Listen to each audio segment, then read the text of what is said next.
US markets have been extremely volatile. The expectation is that in the run up to the election in November, US markets will show a lot of nervousness and volatility. This will have an impact on the emerging markets like India. However, having said that, there are many positives for a market like India. The global liquidity continues to remain very, very strong, and that does support the risk on mood of the global investors. Thus, in spite of the volatility in US markets, Indian markets will probably not show too much of weakness in run up to the US elections.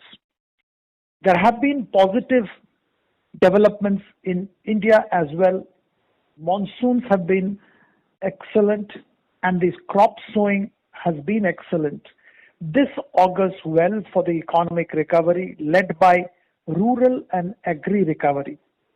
In fact, last quarter's GDP numbers, in spite of being disappointing, did show recovery in agriculture, and the trend is going to continue.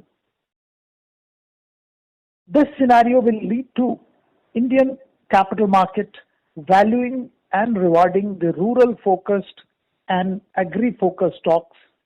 We have been bullish on fertilizer, seeds, consumer durables, and FMCG companies which have significant rural presence and rural distribution reach.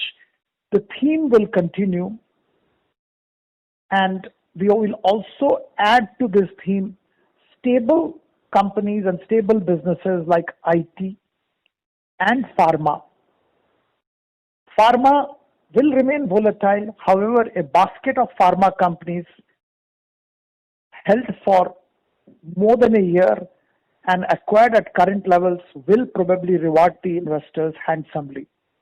Overall, we remain and maintain our positive bias in the markets, and we believe that Indian markets will continue to inch upwards with a target of 12,000 at Nifty pre-Diwali.